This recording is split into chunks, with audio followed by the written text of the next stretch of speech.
Hello everyone. मेरा नाम दिनेश यादव है। मैं maths magic by Dinesh Yadav YouTube channel run कर रहा हूँ। आज बेसिकली ये वीडियो मैंने शूट किया है जस्ट टू से थैंक यू, क्योंकि मेरे आज के दिन 10,000 सब्सक्राइबर हो गए हैं। तो आज दशहरा भी है। Happy Dussehra to everyone.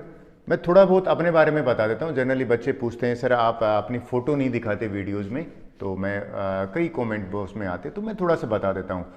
मैं दिल्ली पब्लिक स्कूल जोधपुर में पिछले 17 ईयर्स से मैथमेटिक्स का टीचर हूँ और जोधपुर शहर में ही मैं रहता हूँ।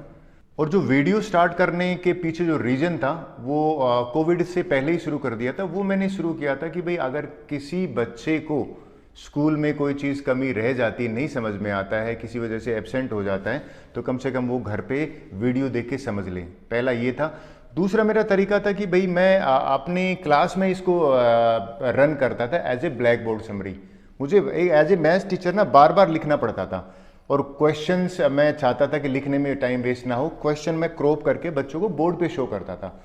मैं चाहता था कि मैं समझाने में ज़्यादा टाइम दूं। ये दूसरा पॉइंट था। ये वीडियो मैंने अपने लिए भी बनाए। तीसरा मैं चाहता था कि भाई बच्चे ब्लैक ये जो नोटबुक मांगते थे ना, मैथ्स में मैं नोटबुक मांगने को ठीक नहीं मानता। आप चीज़ें समझ के खुद करिए।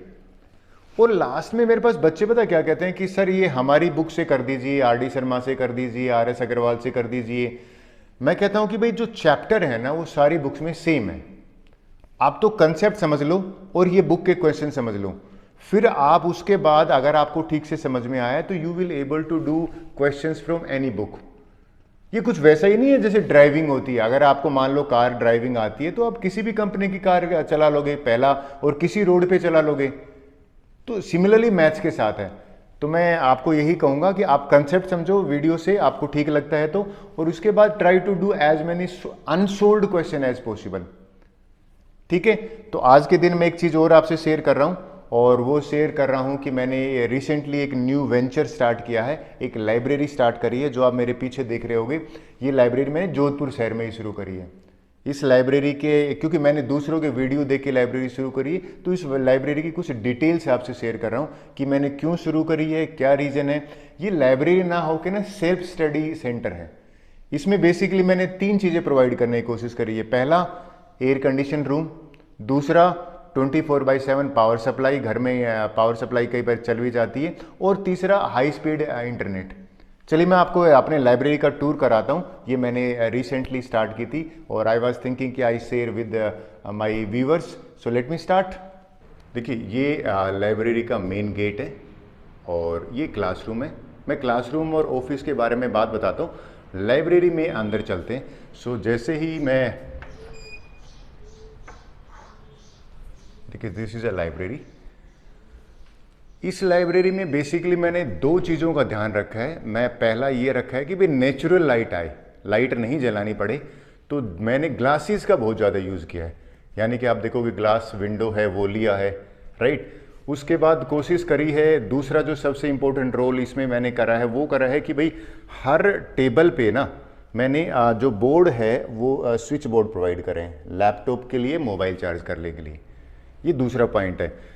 तीसरा पॉइंट क्या है कि मैंने इस तरह से इसको डिज़ाइन किया था कि कंफर्टेबल चेयर हो। तो चेयर्स की बेसिकली जब मैंने इनको बनवाया, मैंने खुद बनवाया था सादा सारा फर्नीचर और ये, तो कंफर्ट ध्यान में रखा था कि लॉन्ग सीटिंग होती है बच्चों की। So this is one reason. उसके बाद बात करते हैं कि इसमें आगे और पीछे मैंने दोनों तरफ ग्लास विंडो है वो ज़्यादा ली थी। अब इसी के साथ मैंने कारपेंट्री यानी कि एक छोटी सी किचन प्रोवाइड की थी। इस किचन में जो पर्पज़ है वो है टू प्रोवाइड ड्रिंकिंग वाटर। ये मैंने पानी रखा था ठंडा कैंपर के लिए, और इसी में टी और कॉफ़ी मशीन का प्लान है। तो ये तो थी एक छोटी सी लाइब्रेरी जो मैंने अभी रिसेंटली स्टार्ट की थी, सो दैट कि भाई अगर आपको पढ़ाई का माहौल नहीं मिले तो कम से कम यहाँ पे आके नॉमिनल चार्जेस में आप यहाँ पे आके ये फैसिलिटी अवेल कर सकते हो। इसके साथ में मैंने एक चीज़ करी थी वो आपको बताता हूँ। अगर मान लो ज़्यादातर बच्चे यहाँ बाहर से आते हैं, गांव से आते हैं, दूर से अपना टिफ़िन लेके आते हैं, तो ये जो रूम है ये मैंने क्लासरूम प्लस में लंच बॉक्स रूम बनाया है, और इसमें न्यूज़पेपर भी डाले हैं। ये बेसिकली रिक्रिएशन रूम है। अगर कोई बच्चा स्ट्रेच करना चाहता अपने आप को, बैठा बैठा काफ़ी हो गया, तो न्यूज़पेपर आके पढ़ सकता है। राइट। ये ग्रुप डिस्कशन रूम भी है, डिस्कशन करना चाहता है अपने फ्रेंड्स के साथ तो ये, और क्लासरूम भी है अगर मैं अवेलेबल हूँ और मुझसे डाउट पूछना चाहता है तो। सो ये एक रूम प्रोवाइड किया था for their discussion other than studying. इसके साथ में जो नेक्स्ट रूम लिया है वो ऑफिस है। ऑफिस बेसिकली बनाया है कि भाई अगर यहाँ पे एंट्री होती है बच्चे की तो ये 2-3 मैंने फैसिलिटी कोशिश करी है प्रोवाइड करने की। इसमें एयर कंडीशन रूम के मैंने रखा था कि बच्चों को थोड़ा सा माहौल अच्छा मिले, शांत माहौल मिले, पहली कंडीशन। और रूम जो टेम्परेचर है वो थोड़ा रखे तो एयर कंडीशन फैसिलिटी अवेलेबल कराई गई थी। और अगर कोई बच्चा फ्रेश एयर, जैसे मैंने आप देखा इसमें फ्रेश एयर आपको अवेल करना है तो आप बाहर जाने पे और इस कॉरिडोर में आप आके जनरली बच्चे फ्रेश एयर के लिए आ जाते हैं। ये मेन रोड से थोड़ा सा दूर है। रीज़न इसका ये है कि थोड़ा सा शांत माहौल मिले। आई होप ये एक information I want to share with you. So thank you very much.